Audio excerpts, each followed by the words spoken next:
Good timing. Well, welcome. I'm Terry Beanstalk. I'm former executive at Comcast, for the record, and we have a great panel today that's going to focus on over-the-top distribution and business models and how they're developing. You know, a lot of times when I talk, and this is not my platform, it's their platform, but a lot of times when I talk about history of media, because everything old becomes new again, and so much of what we're doing now, you could reach back to the days of vaudeville and radio and TV in the early days and see a lot of the same models coming together and starting all over again. In a different way, different distribution, different technology, but the concepts are very similar, and you can really learn a lot going back and looking at what worked and what didn't work back then, because by and large, I don't think people change dramatically. Technology changes. Previously at a very evolutionary pace. Every couple of decades, things would change. You'd go from radio to FM, and then you'd go from TV to color, black and white to color. Those things took decades for those things to develop. Today, our technology is developing in a revolutionary pace where every 14 to 15 months, everyone has a new PDA in their pocket that has more computing power than the spaceships that took us to the moon. I mean, it's just remarkable. When I meet with people, I was just in Paris with a group of economic professors. Don't ask me why, it's a long story, but we're talking about the marketplace, and they were saying how they're very reticent about their children spending so much time online. And I said, well, I beg to differ. They should be spending more time online because that's what they're going to be doing their whole lives. And you can fight it, but it's it. So why not let them develop it in their own way? In any event, let's start with some brief introductions. Then I want everyone to tell you about themselves and what they do so you understand their perspective. Laura is going to do a short presentation on the Chinese market and the Chinese-American interaction in film distribution and production. And then we'll start talking about some of the topics. So Sam, why don't you start? Okay. Hey everyone, Sam Nodowitz, and I handle content and distribution for Feelin. Feelin is a movie subscription service owned by Hallmark Cards. We, for a monthly subscription, folks can watch unlimited movies across all the different platforms we're on, so like Roku, Apple TV, mobile, etc. And we have a warm and earnest programming sensibility. We tend to attract women, say 30 plus, 40 plus, and in addition to licensing content from a lot of studios and independent producers, we also produce our own content. David? David Goldsmith. I'm a Chief Strategy Officer and Head of Corporate Development for Film On TV Networks. Film On is one of the largest OTT content aggregation and distribution networks in the world that nobody's ever heard of, which is one of the reasons I'm here. We're a global platform. We provide live streaming and video on demand programming on an AVOD basis, advertising supported. And we also recently acquired Cinema Now, which is a wonderful property and project that gets first-run premium movies and television from the studios and the networks. And we're able to work with them complementary. They're going to have their own services, and Cinema Now will be part of Film On TV Networks. And the last company we just acquired is called OV Guide, which is an online directory service for consumers to find media and entertainment content anywhere on any platform. Laura, I'm going to skip over you for a second and ask Rich. Sure. I'm Rich Hall. I run Latin Everywhere, which is a Latino digital media company. We're one of the largest owners of digital rights for film and TV shows from Latin America, where we have about 50,000 hours of content.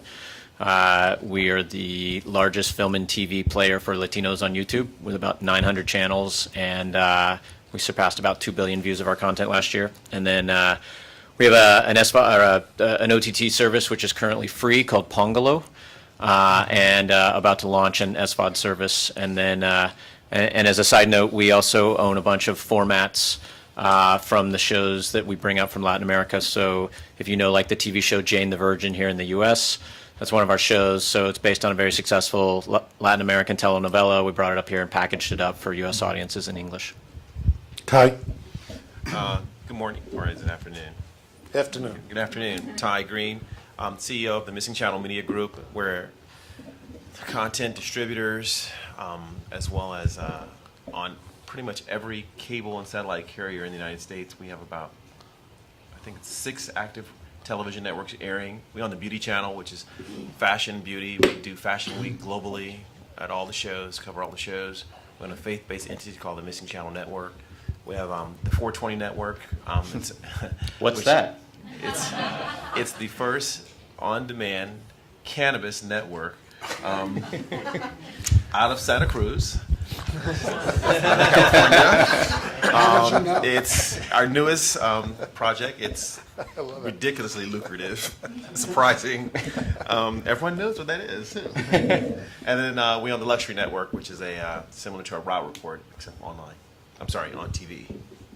Great. Laura, you're up. Okay. It's the 420 Network, Grateful Dead, 24 hours a day. No. I don't want to put a lot of slide presentation here, only 3 slides. But start with who you are, Laura. Okay, I'm Laura Chen. I do about U.S.-China business. Have been doing consulting work.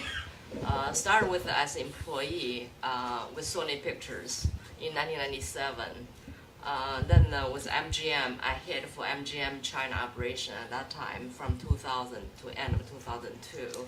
And after that, I've been doing consulting work with the Paramount Parks, Walt Disney, WDI, Walt Disney Imagineering, and last 3 years was Miramax in China. And I just spent the last 6 years of my time in China full time and just relocated back here last month. So this is really my first time public appearance after living in China. So the China market is very interesting. Perhaps you see a lot of articles about it. I remember when I first joined Sony in the late 90s, the China market was ranked at 99 in the box office. And then just gradually moving up and stayed in the 2nd spot for some time. And here, the chart you can see, in 2003, at that time, the box office is really relatively small. It's only 120 million US dollars. And the increase in the last few years, last 6 years, consecutive 6 years, has been increased by 36% or more in box office. And you can see the orange chart is the U.S. or North American box office. Could you explain what do you attribute the sharp, quick increase? To it, that's next slide will lead to there. Basically, you see last year, 2015, it reached 6.78 billion, which was 48.7% increase from 2014. Let's see the next chart. Here is the reason. Thank you, Terry, for asking that. Why is that? Here is the cinema screens. You see, this is also 15 years. From 2001, North America have very much, it's a mature market, so the cinema screens is somewhere between 35,000 and under 40,000. The China, again, is taking off. For the last 6 years, you can see this screen, cinema screen put in. Last year, 2015, was 8,000 screens put in for the whole year. Basically, it's 22 screens per day. And this speed would not be decreased for some time. So some people project in 3 to 5 years, some point China will reach double of the US screen. That's something I have attitude we will see. But again, in the next 2 or 3 years, it's going to continue to grow like this.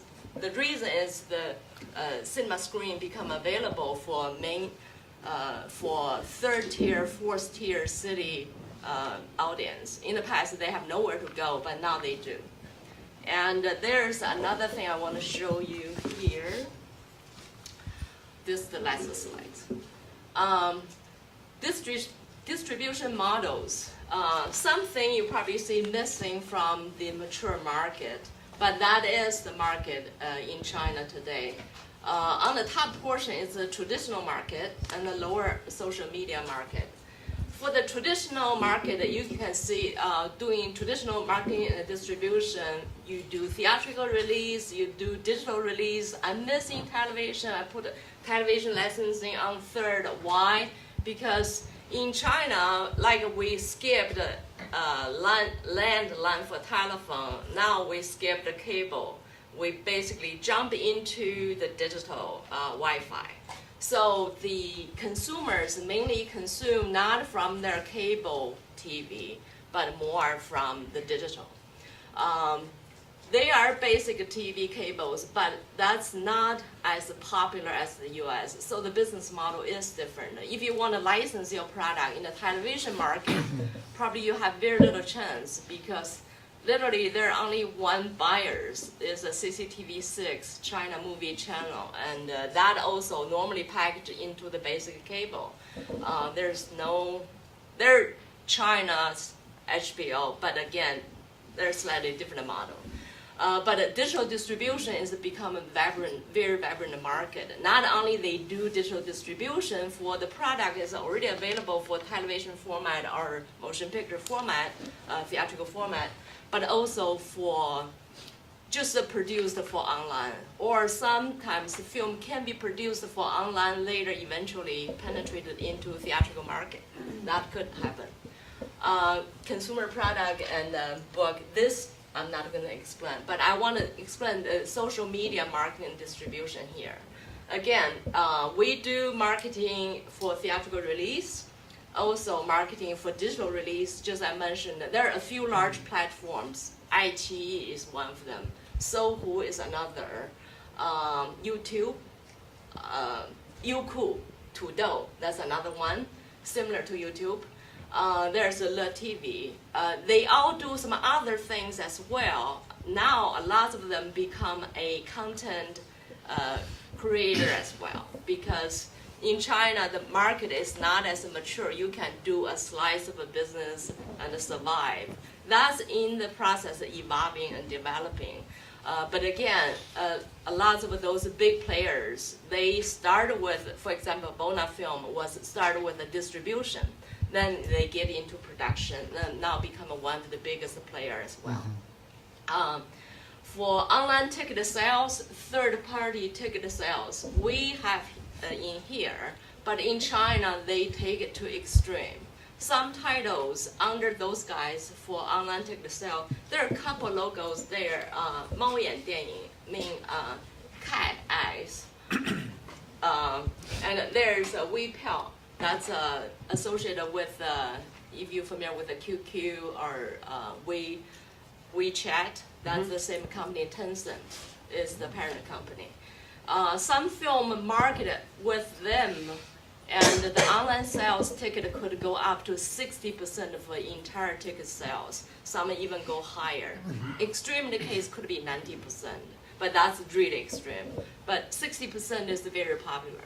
Here, you have online ticket sale will not go that high. And also, those companies, they're doing not just a market online, just to sell the ticket. Eventually, they get involved with everything. They host fan meet, star, some kind of events for film release, for premiere.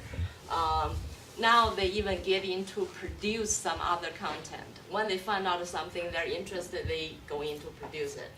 So now I have a point, e-commerce here. E-commerce play a very important role. If you look at the box office of 2015, e-commerce, sometimes because they wanted a database and they go in to buy the whole screening tickets. They just buy a block. They may buy 50% of a screen or more, and then they sell online on their platform. What they try to do is get their customer base. So there are lots of subsidies in 2014 and 15, especially 2015. This, I think, soon this will be exaggerated. The then they would decrease on that. So that's volatile stuff. Also, they do big data analysis and what kind of people would buy, what kind of ticket would sell, and so they will go into production. I put this not exactly, follow the social media marketing distribution, but the feature film development and production. And this film is an example. A online, the guy very popular online in his novel, named Guo Jingming. He has a fan about 20 million a few years ago. And 2013, he became a director, writer for that film. And this is the episode of 4.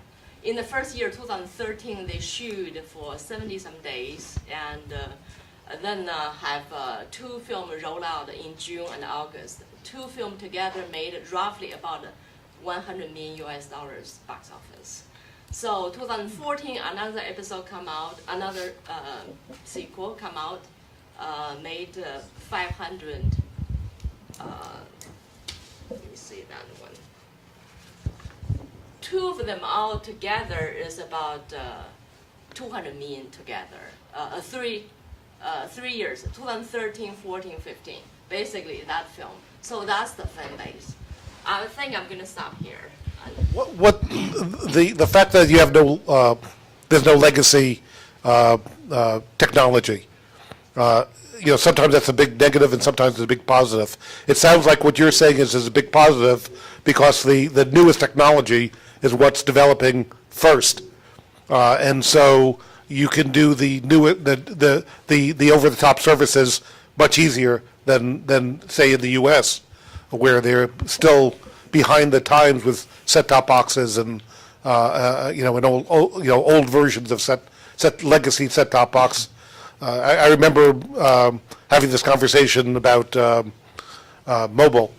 I don't know any of you. I know in parts of my house, and I live in South Beach. In parts of my house, I can't get cell phone coverage, and I'm in South Beach. Yet I was in the desert in Egypt 10 years ago, and I had perfect coverage everywhere I went. And I didn't understand it until someone explained that there were no legacy systems in Egypt, so they built the state-of-the-art system, and they didn't have to worry about anyone else. Is that what you're seeing in China? Absolutely. The cell phone, just like I use as an example, you can have cell phone, have very good receiver in the subway. You can roll the subway and you can talk on the phone, no problem.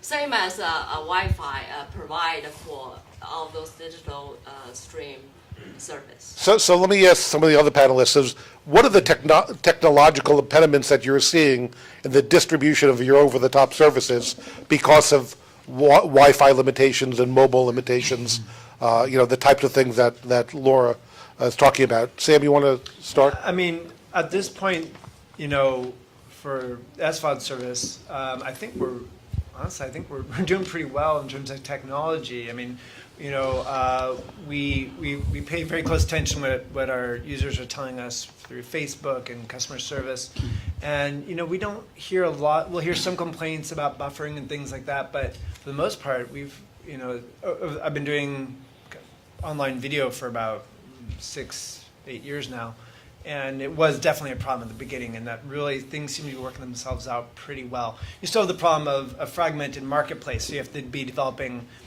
products and apps for different platforms, and you always have to be testing those. That's always going to be a challenge.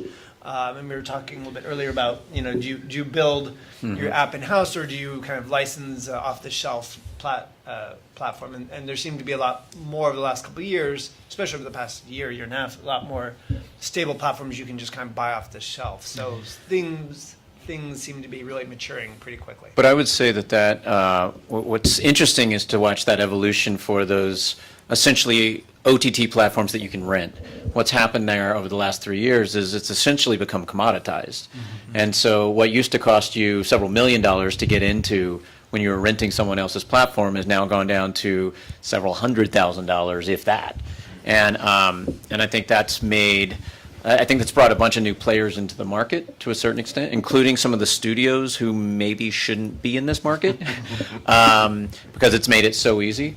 For us, we made the decision to to build our own platform. We acquired a company about a year ago called Inmu that was an independent movie English language platform, but we thought that that gave us a lot more flexibility over the product and allowed us to iterate, because that's really what digital is, right? And what for us, we had no idea how Latino audiences were going to use an OTT platform, because there's a lot of evidence to suggest how English language audiences use it, because everybody's kind of doing it, but there's not that many that are doing it in the Latino space. So we thought, I mean, we don't know. What happens if we rent one of those out-of-the-box solutions and, you know, our audience likes the play button over on the right-hand side instead of the left-hand side?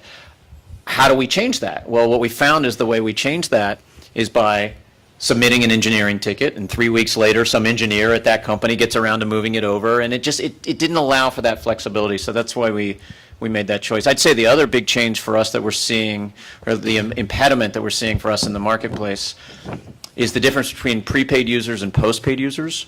So obviously for a Latino audience, there's a pretty big amount that are prepaid users, both here and in Latin America. But when you're prepaid, nothing gobbles up your minutes like video.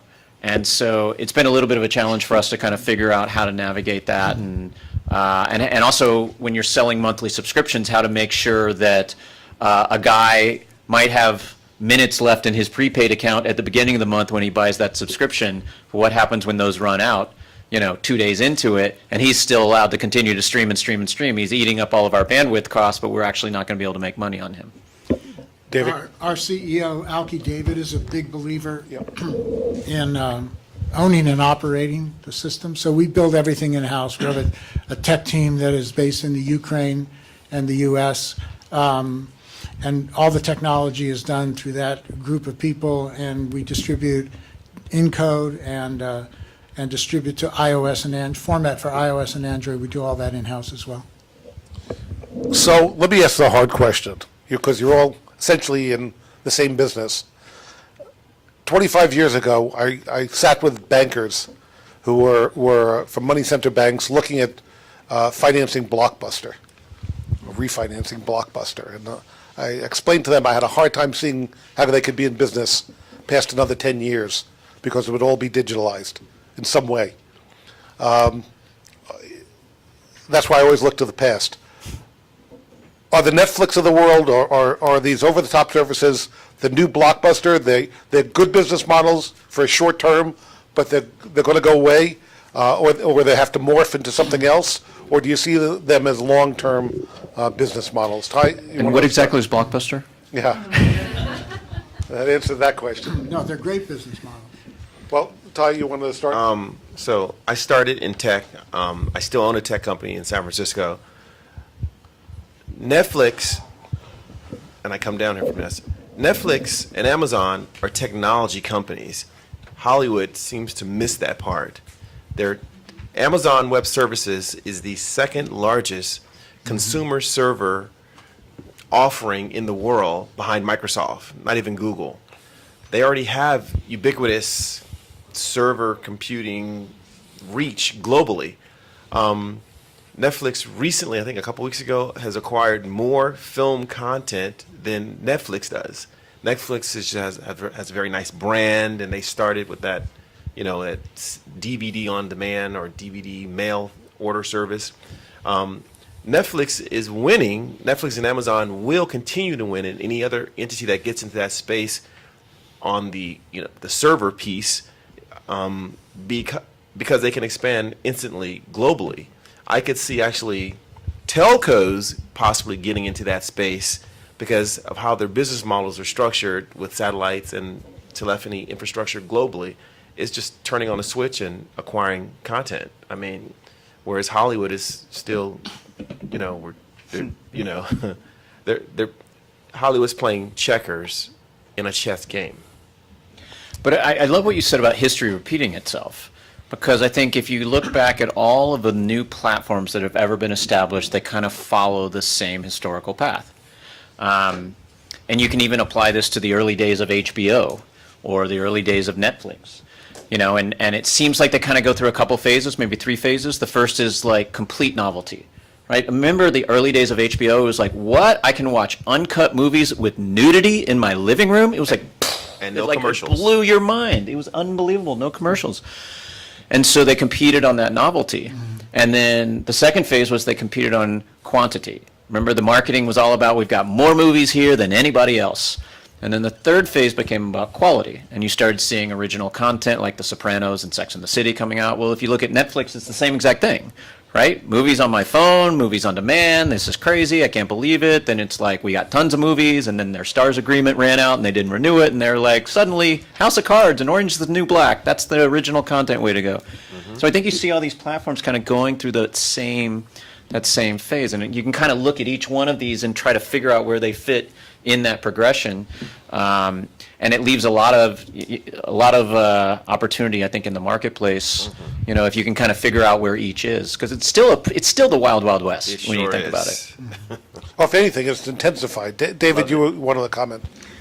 I think, with the millennials wanting to cut the cord and companies like Hulu and Netflix having essentially a subscription package for under $10, you're getting a programming service that offers you a bunch of original and/or licensed programming for basically a fairly low monthly fee.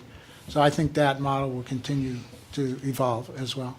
Well, first of all, you talk about nudity on TV, and I don't take much credit in life for many things, but I actually handled the test case for HBO before most of you were born that established the right for cable providers to provide nudity on TV, Oh, that's great. which was the Good work. Good work, by the way. But had we not won that case, you would be talking about HBO. They would have been out of business like a lot of other companies. You know, the business models, if you can't offer something new and different, you can create a whole new paradigm. But even HBO, yes. Well, that was on broadcast. Yes, yeah. HBO we got them to adopt the Carlin standards. The 7 words. For the 7 dirty words. 7 We got them to I adopt know it for those, cable by the way, TV. if anybody needs them. Yes. The point of the story is if you don't offer something new, it's very hard to make a mark and have staying power. What are you folks doing that you think keeps you around for the next 20 years?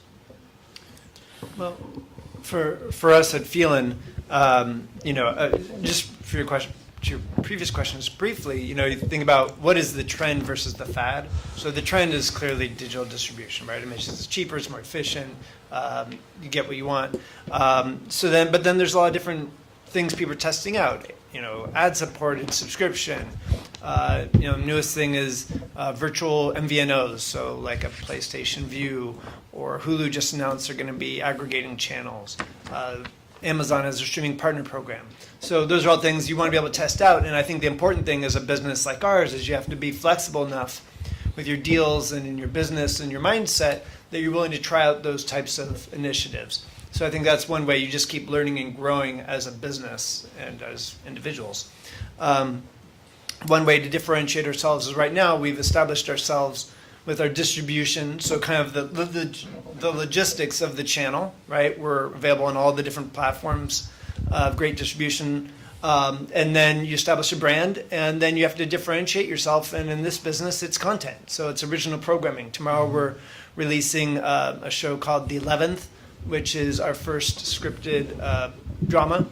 And it's starring Cloris Leachman, Ed Asner, Christopher Adkins, and Florence Henderson. And it's a great family drama. And that's something that's unique. It's ours. And we'll have that forever, right? So that's something that once you have the logistics in place, then you kind of go for the cherry on top. But if you think about, so if the question is what keeps you here for the next 20 years, and I'll answer it by saying, like, I hope that our company is here for the next 20 years. I hope I'm not running it for the next 20 years. But I think it's, if you look at what we all have in common, it's that we're scrappy disruptors at various levels. And while Sam is owned by a big traditional media company, Feelin was acquired by them because it was a small, scrappy disruptor. And I think if you don't have a legacy business to protect, you can be a lot scrappier. Like, we don't have a legacy TV business to protect, and it's allowed us to become the largest player on YouTube for film and TV shows, because I'm not sitting around worrying about how this is going to cannibalize my TV ratings. We're just like, screw it, let's try it. What's the worst that can happen? And, you know, and in digital, you have to iterate without really thinking about it a whole lot. Quickly. Very quickly, very quickly. So I think that's what allows us to survive. Now, survive is relative, right? Survive may be acquired by a bigger media company and integrated into their operation and all that kind of stuff. But I think if you do it right, it's about the experimentation. Do you see original programming, though, as a necessity for the long-term survival of what you're doing? Long term, yeah, but not necessarily at the launch of every new platform that comes out. You have to be able to differentiate yourself by content. I mean, look at what Sam just said is, you know, hey, we've got this show with Cloris Leachman, and he's sort of billing it based on the success, on the premium quality of his original content. So I think everybody has to get there at some point. David?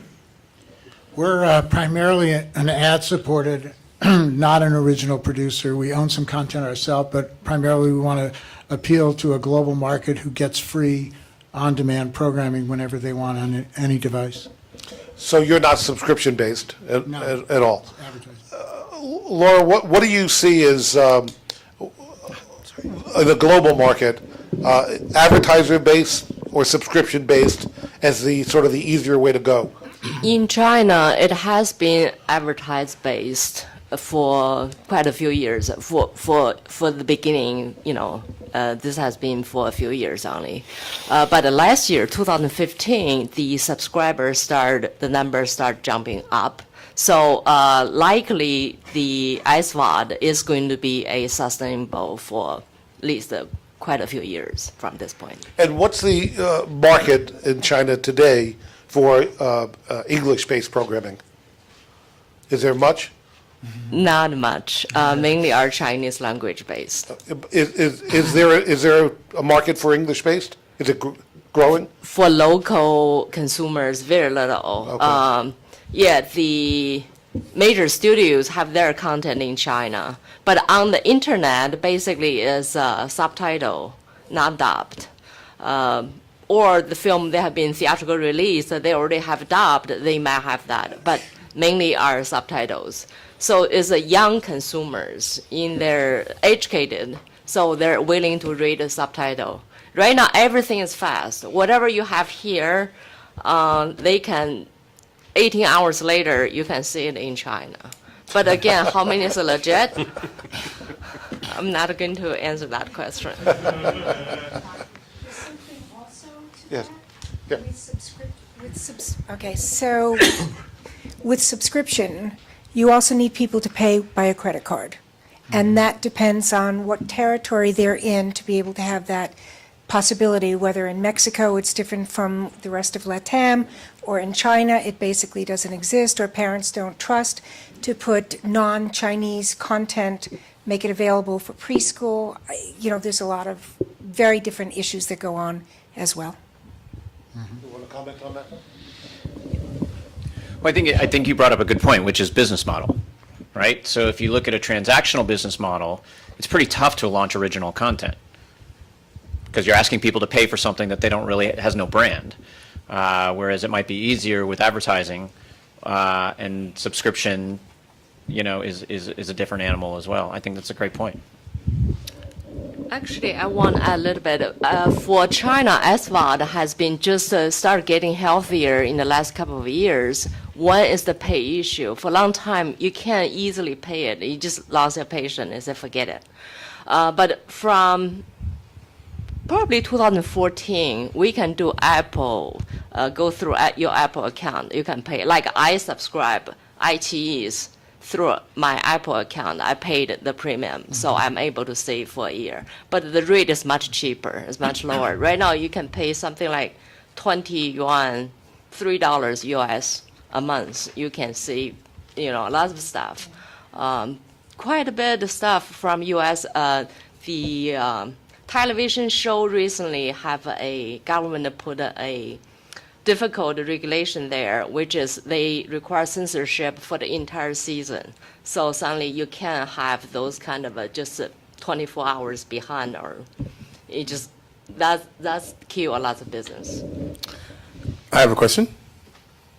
Hi, over here. My question is around pricing. It's twofold, actually, pricing and acquisition. Is there a pricing delta between English content that's either translated and then acquired and resold in China versus it just being resold here? One. And then number two, is that pricing differential artificial in terms of the fact that China is an unexplored market for some distributors, or is that a legitimate pricing differential based on the Chinese audience's preferences? I'm sorry, I'm not exactly 100% sure I get all your questions. Let me just say a few things. If I miss something, Yeah. ask me again. Pricing, I think, is entire China, the base, they're not used to pay anything for many, many years. So it's difficult if you go very high. But right now, we even have a TVOD. You pay 5 yuan, maybe 5 yuan is what, a little bit less than $1, you can get, say, a new movie. Because the market, people just not used to, but gradually they are increasing. And this market has growing. Yeah, as you- yeah, that's part of the question. And then there's kind of the buying side. So Chinese distributors who go out and buy content. So is there a difference between them buying English content versus Chinese source content in terms of how much they buy it for? And is that reflected in the appetite of the Chinese audience or not? Actually, there's restrictions. Everything go online today is censored by the censorship. In the past, there are a few years are gray. Theatrical is censored by, there's a bureau called Film Bureau. Television are censored by maybe CCTV, or there's served one division censored that. Internet for many years was gray until I believe it's April 2014 that become you have to censor it. If you don't have license for theatrical, you don't have license for television, you don't have license for home video, you have to get censored. But the speed of a censorship go through that body wasn't exist. So it take a long time. So for that, a lot of buyers, they just cannot buy. Yeah. Also, there's a quota, like you cannot show on your internet platform more than 30% of a content from foreign country. Interesting. And this is a question for the rest of the panel. How does this, everything that was just spoken about, influence the resale process to the Chinese market at all, both from a future perspective and also currently, if at all? Well, we are not currently doing any business in Asia. We have distribution agreements in Asia, but we're not distributing anything there. Our first thing that we will go in that direction will be something along the lines of beauty and fashion, because that and music is kind of international, and China does have a very large, like Japan, a very large beauty fashion scene, which typically is not political. It's just they want beautiful things, and people have money to spend. This is sort of a follow-on to those questions. Recently, in fact, just yesterday, an Australian commission found that Australian consumers are getting ripped off online because of geo-blocking and having to get content local. And you mentioned, Ms. Chen, the fact that content's available 18 hours later in China, unsurprisingly, the other countries as well. Do you think the pressure is going to be for geo-blocking to be going away and effectively day and date all over the world? Ooh. I'm always hesitant to answer those kind of questions. That's a very tough question. I think even I have lots of experience I can share when I'm in China. Suddenly I just lose a day. I don't have internet connection, period. Nothing. We often use VPN. When you live here, some people even don't know what a VPN is. But that's something we have to live every day. And I sometimes subscribe to different. If this one doesn't work, I go to the other one in order not to lose a day of working. So that's probably still going to be some difficulty there. You know, I was worked at Fox for a while, and their CEO at the time was very much kind of an anti-piracy crusade, and he talked about, really, what's the cause of piracy? It's a function of folks not being able to get what they want legally, so they're stealing it. So the question is, if there's going to be a big enough demand for this content worldwide, now there is a way to distribute it. I think the market forces are going to push in the direction you're suggesting, right? You want to get, if something's easy enough for somebody to get and it's reasonably priced, the more likely you're going to pay for it. So there's a big reason why the business would go in that direction. So all of you are either aggregating individual content or channels and distributing them, and that's a whole separate discussion. Put that aside for a second. How do consumers find the content? I mean, they can find Film On, but how do they find, if they want individual shows or movies or original content, what's the process you go through to assist the consumer experience? Because to me, that's the greatest challenge. That was the greatest challenge when I was at Comcast with VOD, which is still probably the greatest challenge to VOD. And you have that on spades. Well, in the faith-based community, Christian churches that's a whole huge market that you have a very captured audience, the congregation. Typically, that minister, pastor, and then the individuals in those churches they have their own social networks that may not be Facebook. It's rabid. So in the beauty space, beauty and fashion, there are hundreds of beauty bloggers and fashionistas that know about things that are going on before popular media will catch up to it. In the cannabis space, that's word of mouth.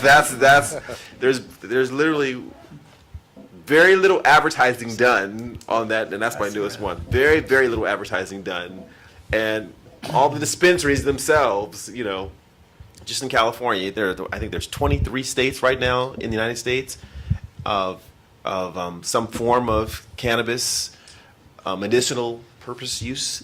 And 3 of them, I think, Washington, Colorado, and Oregon, are recreational. It's real big here in California. There was a new law passed, and it's the Wild Wild West. So there's very little marketing done, or even needed there, because you have a locked-in audience. And then traditional social, yeah. Well, I'd say there's 2 questions. One is there's a lot of noise in the marketplace around all these different OTT platforms, and then there's a lot of noise once you get into that platform about all the content that you're offered. Right. And so how do you sort of rise above all that noise?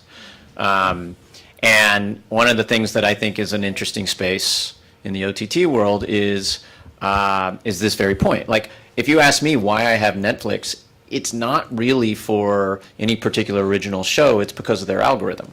And their algorithm has learned about me and suggests stuff that I might like. I don't think the algorithm's that great. It's not. But it's kind of the best we got out there, at least that I've seen. And so I think you're going to see a lot of improvements in that space in terms of having the content that you actually want to see at that particular moment sort of rise up and sort of appear in front of you. David? Well, we have an audience, a global audience of between 30 and 50 million monthly uniques, depending on who's counting and how you count. About more than half of those are out of country. So inside the United States, it's a loyal audience that comes every month for thousands of hours of live streaming channels and literally tens of thousands of programs, video on demand, movies and television shows that they come and they find themselves. Inside the platform, discovery is, it's very tough. It's clunky. So the people that come there, we assume come there because they know what they're looking for, or they use the search function inside of the platform. There's a difference between suggestions and discovery. Right. Right? So Netflix suggests me content. But if I have to go try to discover it on Netflix, it sucks. You're there with your remote control going A, Q. I mean, it's just, it's awful. It's almost like trying to watch something on video on demand on your cable system, Right, which is like 2004 called, they want their interface back. I mean, it's just, it's awful. You literally got to scroll through. When OTT plays figure out an algorithm like Amazon with just the Amazon shopping, that's when they begin to win. You know, the 3 clicks or less, or whatever that is. From that, if they take that same energy and effort and resources and put it into that suggestion. Sam? Yeah, so there's, in terms of discovering our service, there's obviously traditional marketing methods of PR and marketing, all that kind of stuff. But really, one important part of our business is device manufacturer relationships.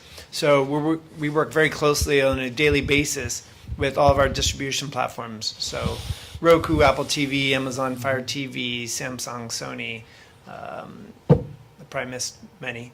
And so we work with the folks there, and we see, hey, what are the priorities of those companies? They may have a new feature coming out, or there's different ways we can work together with them, and they help surface our app for folks. So that's one thing we do. In terms of content, if you're outside of an app. If you're outside of a specific app, there are different listing services that are, there's many of them right now that are going to index the content. So if you're searching for something, hopefully you'll find it. So then that's on us to have content that someone's actually heard of, so they'll actually come up in that search and your app will be surfaced. And there's, also, you think about when we're going to market our service, are we going to market the service, Feelin? Hey, this is content you might like.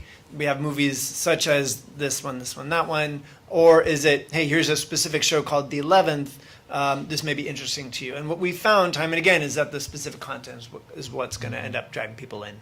So how important is social media in that context? Well, huge. So, we also do traditional digital marketing. So that'd be, search engine marketing, optimization, display. Facebook is very important to us, but from a paid standpoint, more than just a kind of a social network aspect. We do social posts and people do comment, but Facebook has really changed the algorithm so that, if you do a post, let's say you have 1 million followers, you do a post, maybe, a couple thousand of them will see it at this point. They've really ratchet it up. They know they kind of have you, so they'll charge. And but it's still a great way to get the word out. I think Facebook is great. I totally agree. But we've also found that YouTube is great too, because you've got someone that's already watching a video, whereas on Facebook they could be looking at text, they could be looking at video, and you don't know. So for us, we have, I think, 10 million subscribers on Facebook. So that sort of becomes a big funnel for us that allows us to sort of bring people in who are already self-selecting for liking at least similar content, if not our content, which I think is great. I think it's one of the things that a lot of the traditional media companies have missed is the idea that if you have a big audience on Facebook, a big audience on Twitter, Instagram, Snapchat, YouTube, that there's value there. And a few companies have figured it out. Maker Studios was acquired by Disney. Why? Well, because it's the same audience that goes to see Star Wars movies. And so I think a few people are starting to figure that out, but because I think for a long time people were asking, what is the value in having a gazillion likes on Facebook or a gazillion subscribers on YouTube, and everyone was kind of scratching their heads. And I think we're kind of starting to figure it out, that when it comes to sort of driving eyeballs to a place where you can actually unlock some value and monetize them a little bit better, it is super valuable. I wanted to ask Sam a question regarding your relationship with the Rokus of the world. How does that translate in terms of them putting your app out there? Is it kind of a traditional MSO model for a subscription service, or how are they being compensated? Sure. Roku, every platform has a different business model that they go by. Usually it's some sort of revenue share. So if you're an advertising supported company, maybe you'll give either some of your inventory, which is kind of like an MSO model. Either you give some of your inventory or your revenue to them. For a subscription service, I think if it's public knowledge, if you go into, say, Apple and you make an app and you use their in-app purchase, they take 30% of the revenue.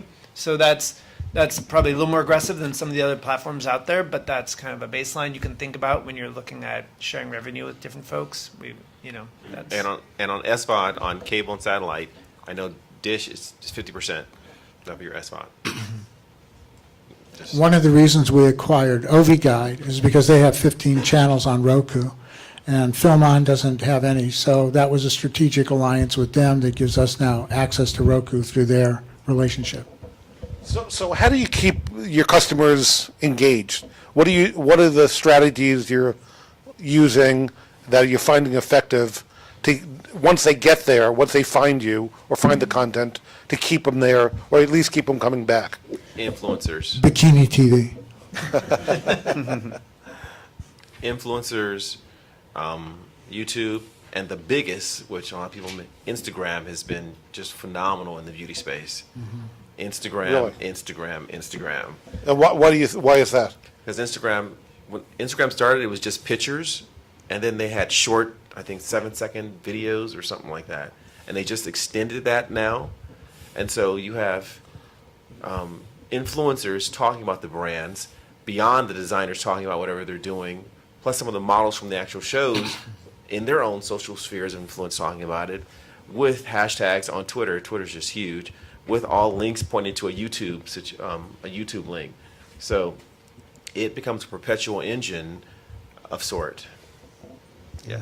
I was just going to say, now with Eva Chen coming from Vogue, she's now heading up the fashion side of Instagram. So like Yeah. beauty on Instagram is just going to It's- skyrocket. it's a great partnership. And the conversion is just, yeah. We now have Stila Cosmetics, several brands coming and saying, we want to advertise. How can we be a part of this? And I was like, sure, we'll take your money. Sam? The way I interpreted the question was, how do you engage your existing users? So for us, it's really about listening to them. And that actually goes back to social. It's a great way for us to hear what our consumers want. Literally every single post that someone makes on social is pinging my phone. I'm reading them just so I can see what people are saying, what they're wanting. And that's actually, we made a shift in our strategy about 2 years ago, well, about a year and a half ago. And it was based on all this data that we had gathered from social media and customer service and usage data. So that's super important. And then you take those insights and you can create programming to support those users. So from there on, it's monthly programming blocks. Right now, it's a mother's love. We do a month for some of these holidays to blow them out because we're Hallmark, so might as well make a big thing out of holidays. We do Christmas in July. That was an insight based on we had customers writing in all year long asking for more Christmas movies, and so we did that this past year, and it's huge for us. And so, just really that constant feedback and learning from our audience is the way we engage with them.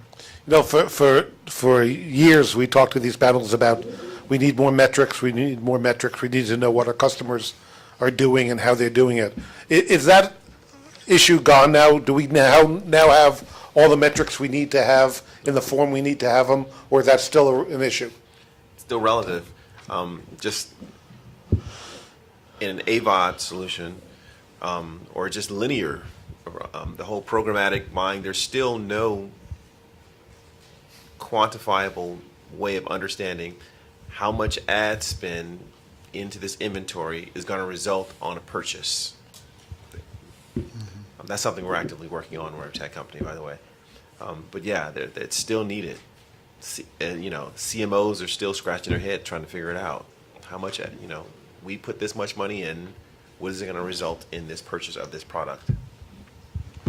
So how valuable is the video on demand platform anymore, in at least in your worlds? Do you distribute on video on demand as well as, just directly on the internet, or do you just bypass that?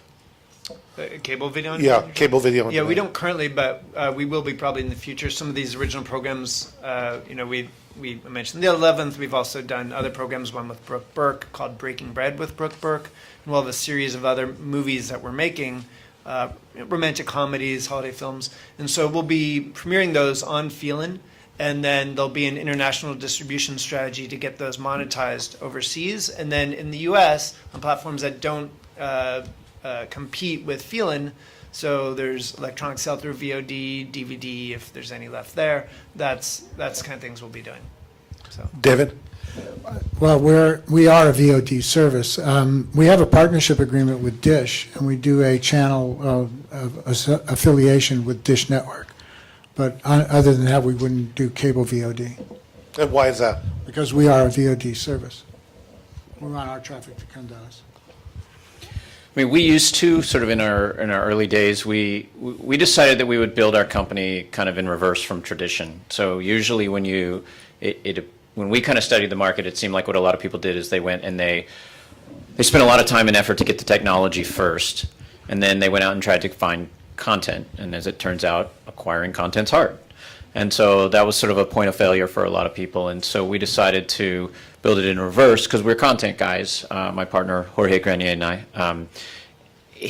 So we first amassed a large library of content. And as we did that, then we started getting knocks on the door from all the usual suspects, Netflix, Amazon, Hulu, and the cable VOD guys. And when you're an early stage company and you're focused more on acquiring content rather than monetizing content, and a guy shows up and just says, hey, I'm going to overpay for your content, what do you think? You're like, great, sign me up. And it was sort of a nice source of revenue, quite frankly, a couple of years ago for us, but we've dialed back on that for the same reason that David's talking about, which is that I don't want the cable VOD guy. I don't even want Netflix or Hulu or Amazon to have our very most premium content because I want you to come and pay for it with me. So USA Today had a big article today where they stated the obvious that all the big companies are now getting into your business in one way or another to compete with over-the-top programming. AT&T, Verizon, Comcast, pretty much everybody. What do you make of that? How serious do you see that as a competitive issue? And we haven't talked about any regulatory issues, but there's a lot of things going on in Washington on this issue, instigated mostly by Netflix. And what do you see happening that will affect your business one way or the other? That's essentially the Netflix effect, right? Because when Netflix first showed up, they backed a Brinks truck up to Hollywood, and all the studios were like, sure.